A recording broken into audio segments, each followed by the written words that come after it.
Peace, peace, peace. I'm Chocolate Amun Ra. This is number 4, class. And the final one.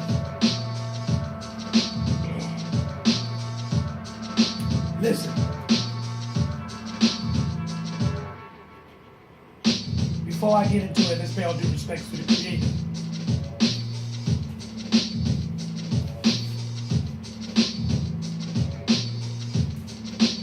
The sun rises. Assalamu alaikum. Good morning.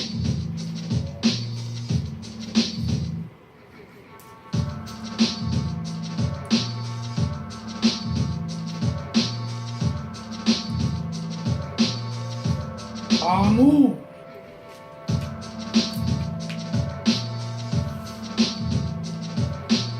It's the continuation of niggas created niggas. Understand this concept. Sometimes we get it wrong. We let words determine how we view things. Real talk. Like I'll say, and I'll say it again. I'm not a preacher, pastor, bishop, scholar, mathematician, an archaeologist, astronomy. I'm the messenger. And I bridge the point of those who don't want to do their research. So I help you by bringing this information. Because I believe, in my opinion, that church and many different institutions do not teach you what needs to be taught. Church is a bond system. And it's not to pick on church. A lot of institutions do not teach you knowledge, don't teach you nothing but ancient history, don't teach you what you need to know to understand the world system of things, and need to know how things are balanced and based on the things we do here in modern times. This is Brother Pharaoh the Elder. Once I told you before, one of the elders, that I like to use to interpret what I need for class. And then I inject myself throughout class to give my own opinion. Let's get into it. Part 2 of Niggas Created Niggas.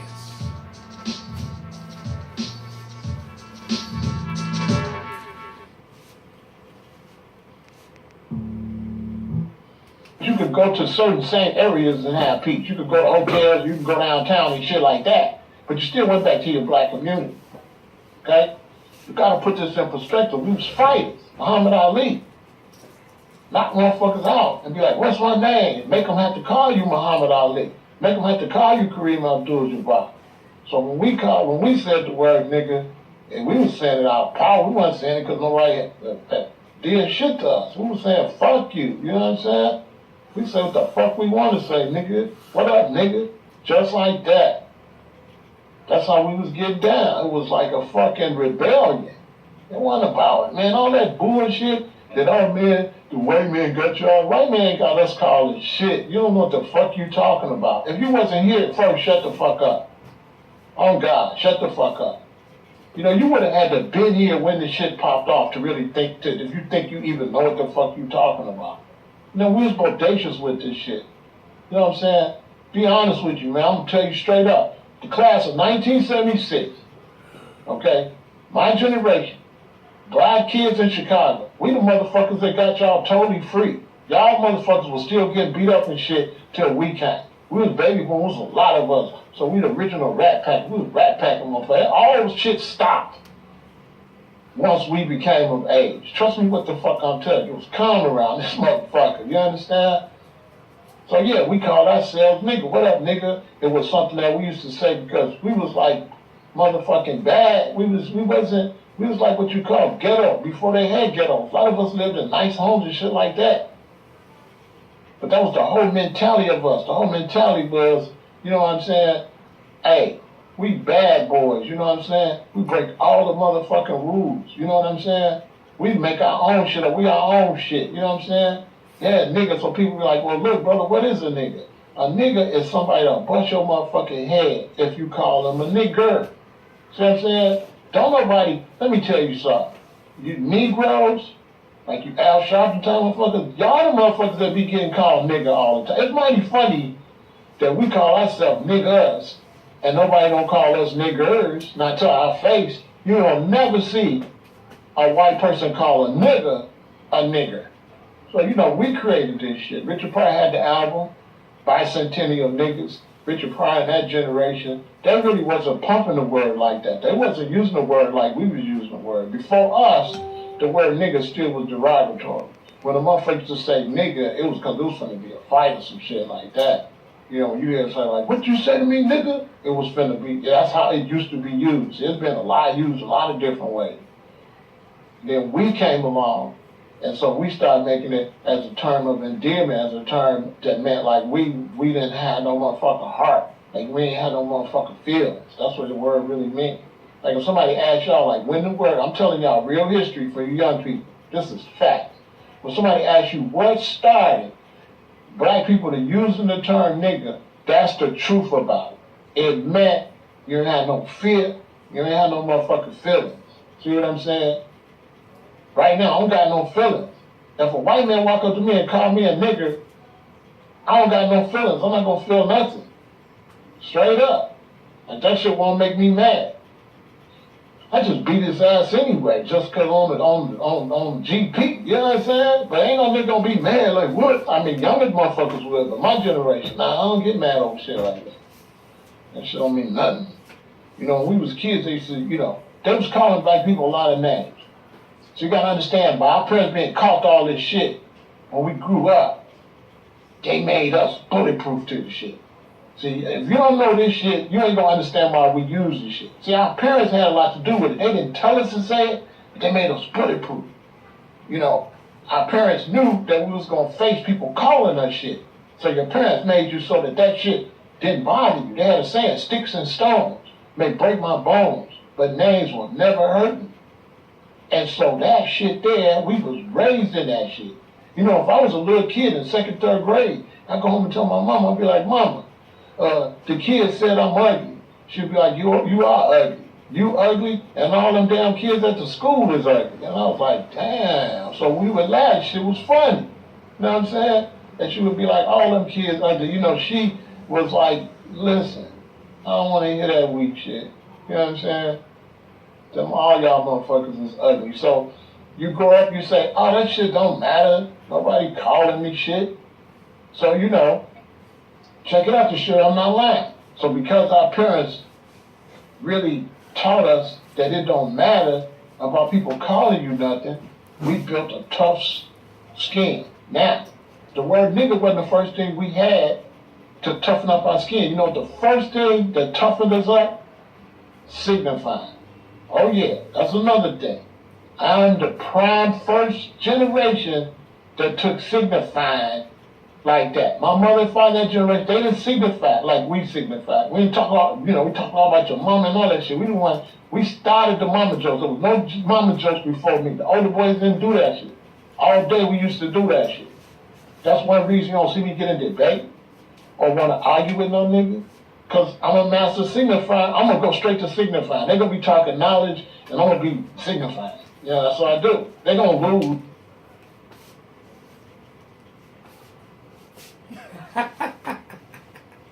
I know this class really got your mind puzzled, but you need that.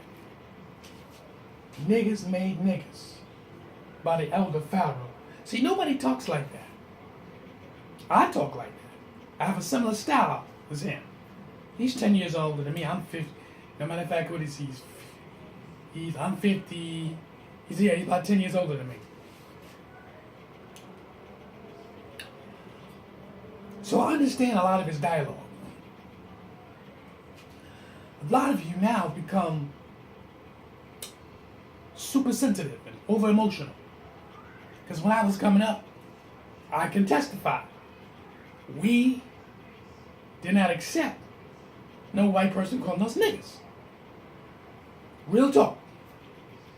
I can understand we used to call each other names and all kind of stuff. And my mother used to clearly state, names don't hurt you, sticks and stone may break your bones, but name never hurt you. I remember that rhyme. Well, these are the things, that's why I understand what the elder is talking about. This is why I inject this into the class. Because we gotta stop talking all this emotional, liberal type talking. You need something to rally you to fuck up. Real talk. So I really had this, I took 2 days for me to go do some research, and I wanted this lesson to be put to the forefront. And to understand how using certain dialogues, don't let people mess your head up, man. People naturally get bent out of shape. You don't need that. So when he's breaking it down in his format, and then you know how it was really done when he was coming up, and I can testify because he's 10 years older than me, but the same syndrome was going on when I was coming up. Trust me. It's not a black and white issue. It's telling you what happened at the point in time. See, what we did was, not we, but the masses, has now used reverse racism. And now, people go, oh, well, you called him a name? I don't like that. You're lying to yourself. Because most of them, when you're by yourself, you're sitting up there calling each other all kinds of names. When nobody's around, and then you say, oh, it's okay. No, that's a bunch of bullshit. That's why I put this class up, because I guarantee you this. And I know you don't like it, but I'm going to say it anyway. You don't go learn this in church. You're going to learn this in church. And what's even more ironic is that the fact that the 12 disciples, Peter was one of them. And Peter had an attitude problem, according to the story. And if y'all know who Peter was, wasn't Peter wanting to cut the soldier's ear off when he was disrespecting Jesus, according to the story? Wasn't Jesus one of them that had a foul mouth? Peter, according to the story. So, let's stop playing games. Let's stop being sensitive. Letting the world tell us how to think and how to talk. Because that's where we're heading at. Have a tougher skin. And don't let words put into this content and change the way you think. I. Is it my I I'm talking about? Or is it I, myself? Let's get back into it. Because I'm a signifier, I can signify and then hit them with knowledge too. But that's what I grew up doing. So that's how we got our first tough skin, signify. We go to school and talk about each other all motherfucking day. Now, you had to be a man of steel. You couldn't be no motherfucker that want to signify, and somebody signified back on you, now you want to fight. We looked at that as a punk. So now people going to say, oh man, black people shouldn't have took the word and started using the word. Come on, whoa. 1976, man, we 17. See what I'm saying? Put everything in perspective. Kids did that shit. You can't go back and say the kids should have been thinking in some type of highly great intelligent way. The kids always think and mold based on the society coming up out the society, and they mold their fucking behavior. So what you really got to ask yourself is what kind of behavior was going on for black motherfuckers to grow up and call each other nigga and it didn't bother them. Exactly. We used to whip motherfuckers and fight. We the first major fighting Muhammad Ali stick and move generation. You see these kids on World Star, they can't fight. That's why they're trying to grab somebody up and slam them on the ground, because they can't box, they ain't got no hand. So the thing is, we was hardcore. It wasn't like y'all motherfuckers blowing it out of proportion. Now they trying to diss all these young motherfuckers like saying nigga, and like uppity motherfuckers. That's all you is uppity motherfuckers sitting out trying to always got niggas in your motherfucking mouth. But you ain't doing nothing. Okay, let's say you ain't a nigga and you know it's niggas. Okay, my question is, okay, I'm over there with the niggas. I'm not over there with you anyway, motherfucker. I could be, but I don't want to be. I'll be with the niggas anyway. But here go the thing. So you over there. So you say, okay, me and the niggas, y'all say we ain't shit. Okay, let me see what you got. Oh, nothing. All you niggas that say y'all ain't niggas, what y'all got? You know what I'm saying? It's coming from the head nigga. Nigga number one. The worst nigga ever. What y'all got?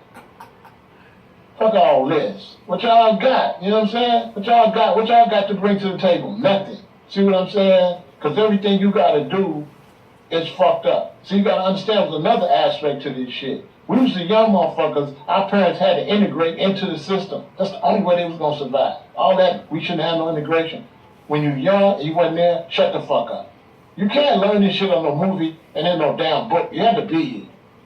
So the thing is, they got to go, and guess what they got to do? They got to try to talk, walk, act, and look as white as possible. So there wouldn't be no threat. Right? Now, if you're a black kid coming up, we ain't pick no cotton. We ain't never had nobody told us shovel nothing. Our parents that came up and freed themselves. Now they protecting us. We're protected. Kids coming up my generation, you couldn't do shit to us. Our parents really watched us, right? In most cases, you still had projects and shit. You had kids not living good, but for most cases, out of all them baby boomers, or you wouldn't have all these black professionals you got now. So motherfuckers was protect you, okay? And so with that protection, what the fuck you got to worry about? You don't grow up. We don't know nothing about slavery. We don't know nothing about none of that shit. They trying to act like we knew about slavery and we was beat down, and so that's why we started using the word nigga. No, we was totally fucking free and started using this shit. We ain't know none of that shit. We wasn't fucking with none of that. People be lying when they try to tie slavery and act like black folks just carry slavery. The generation before me, they cut that shit off. They made sure the kids didn't know nothing about that. Ask any motherfucker around my age, they'll tell you. Yeah, growing up, our parents didn't.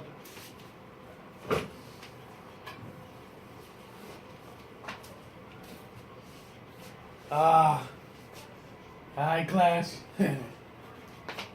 That's real talk what he's talking about. Because when I was coming up, and I said this before, my mother and father, they ain't talk about no slavery. We didn't know what slave was. We were free. And they watched us and protect us like they were hawks. So I agree with the elder once again. It truly depends on how old you are and where you come from. We didn't know nothing about slaves until the book Roots with Alex Haley came out, and then the TV series came out. I'm gonna tell you something right now. It rocked my world. I never thought white people was treating black people like this, but I will tell you this. Don't get it twisted. I always felt a certain way around certain people. Now, when I say that, to say this, is that when I came up in the Kingdom Hall in the 70s, in the 1970s, you had pictures, magazines of white Jesus, blonde hair, blue eye. They're saying that was God. The Lord, rather. Or he was God's son. And you had magazines and pamphlets that will show you the image of this man. I knew then something was funny. I used to question it when I was 6 years old.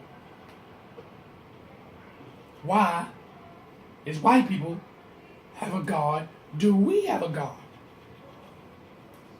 My mother didn't know no better. She was protected. So she would go, shut up and listen. But when you read a scripture, and it happened, a brother read a scripture about Jesus. The first scripture I heard for the first time was Revelation chapter 1, verses 12 through 15, and gave the description of Jesus. blew my mind because I'm not even 10 years old yet, and I understood that that description in the Bible does not match what's in these magazines. Then we go to church. Well, I went to different churches. You see pictures of images of Jesus on churches in the 70s, early 80s. It don't match. So I always felt uncomfortable. And some white people, you feel like almost like this death feeling, like they were soulless. I'm not saying that's what it was. I just felt this uncomfortable feeling. So, saying this to say that. So understand what the elder's saying. If you're 50 years old or you're 40 and you understand that, great. But if you're 50 and up, you're going to understand what the elder's saying. Let's get into it. Talk about race. Most black parents across America did not expose their kids to that. Real talk. So now you gotta understand, we first generation city thug, basically. We basically thug life. Basically one pop before you get to two pop. So we kick it off. Like, yeah, we niggas. So what I'm saying? Well, now you got motherfuckers don't like niggas. Motherfuckers like who? Al Sharpton. What Al Sharpton got? Now, people say, well, you know, you got blacks and you got niggas, right? And if you did have blacks and you had niggas, I mean, the blacks is a much huger category, you know? So you'd have to put a lot of the black Christians that worship a white Jesus. They consider themselves black. You know, the black category is much bigger than the niggas, you know. And then people say, well, you know, they don't like black people like me calling ourselves niggas. Now look, think for a minute. You walk up to a nigga like me. You explain to me, you don't like me using the word nigga. What I want to ask you is, what would be the thought pattern of a nigga? So when you say to me, I mean, you should use it and all that, what is my thought pattern as a nigga? One, mind your own motherfucking business. Two, do something about it. I mean, what else would a nigga say? I told you we don't have no feelings like that. We got them feelings you got. All caught up in your emotions and shit. We don't do that shit over no word. That shit don't mean nothing to us. Serious. Absolutely nothing.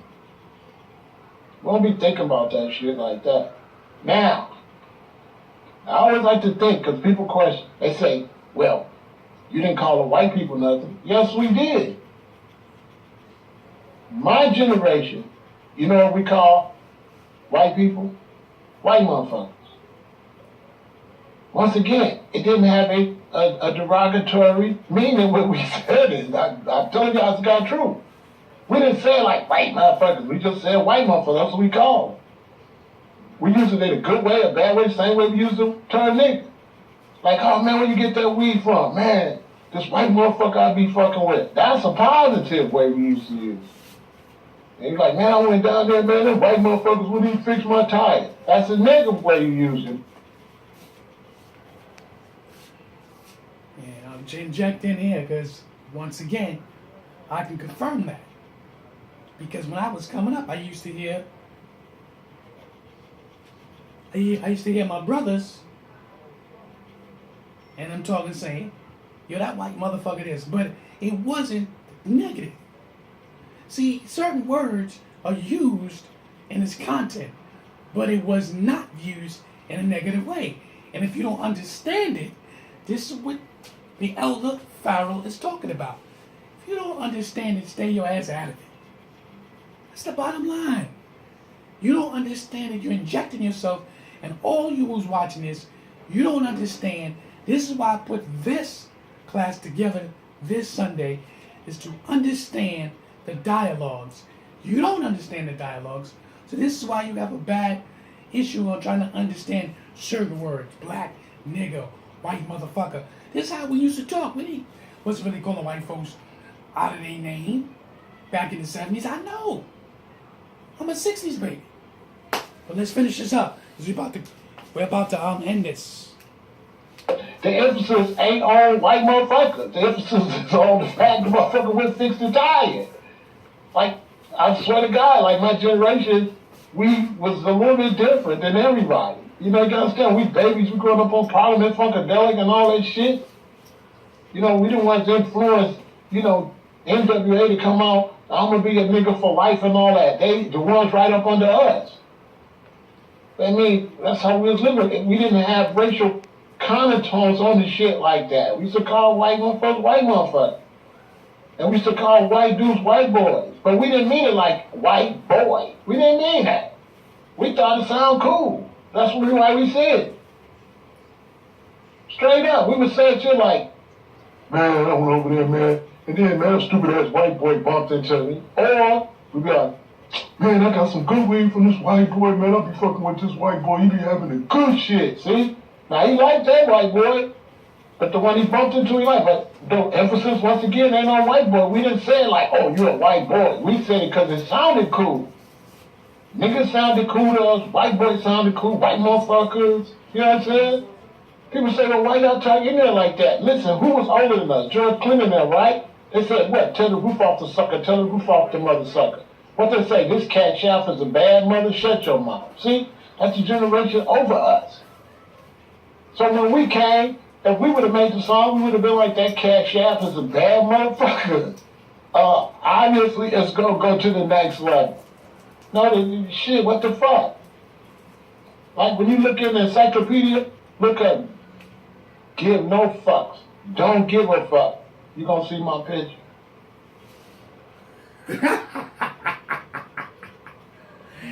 Yo, that shit is wild. So, you know, I just wanted to talk about this because when I see people in this future talk about the word nigger, they always totally misrepresent it. They always talk about it like it was put out on the streets by adults, when it was put out on the streets by young kids. They always talk about it as if it was put out on the streets based on some racial self-hate. Come on, man. It did. Listen, I'm telling you, I ain't gonna lie to y'all. You know, some of this shit y'all be listening to is bullshit. Like the black generation, for the most part, that grew up in the 70s, that was like, you know, from 5th or 6th grade on through the 70s, we didn't really grow up feeling bad about ourselves as far as being black. I'm just gonna be honest with you. Like, we didn't have the depression that everybody tries to say, oh, you know, like I said, was shunned from us. So we...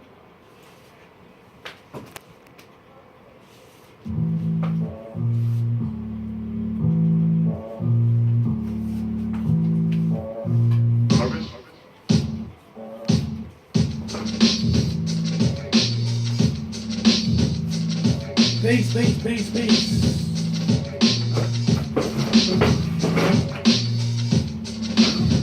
To end the class, I want to talk to you for a tick or two. Just a little bit. This class here was meant to understand how you allow words that's being used out of the content. And you don't realize, and I can justify that the words was never used in the 70s. Niggas, blacks, and all these different words, especially niggas. I didn't hear that until the 80s. Real talk. So when they came to New York and to Brooklyn, where I was living, we just didn't call each other niggas. Real talk. So I can understand what the elders stated. But you gotta be like 50 years old, or if you're in your 40s, you was a baby boomer, and what you heard. But come on. Stop playing games. Real talk. This is class. And I'm about to throw a woman at you. You do not learn none of this in church. You just say, look at how those people keep using the N-word. You ain't gonna learn none of this in church. You could be drumming and dancing, holla hoo, holla holla, hootin' hollering. You're not. You'll learn nothing. You'll learn about, they showed you the oldest picture of Jesus, quote unquote. Huh? Some of them great people, the Chinese, Mongolians, who they were black people? Is church gonna show you this stuff? I don't think so. So yo, class is over. Peace.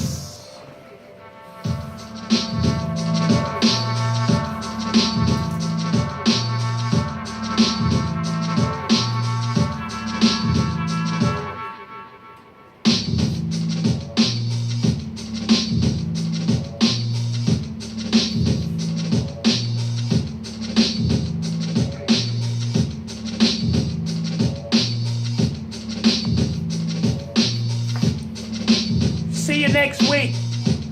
And get ready. I'm gonna blow your mind.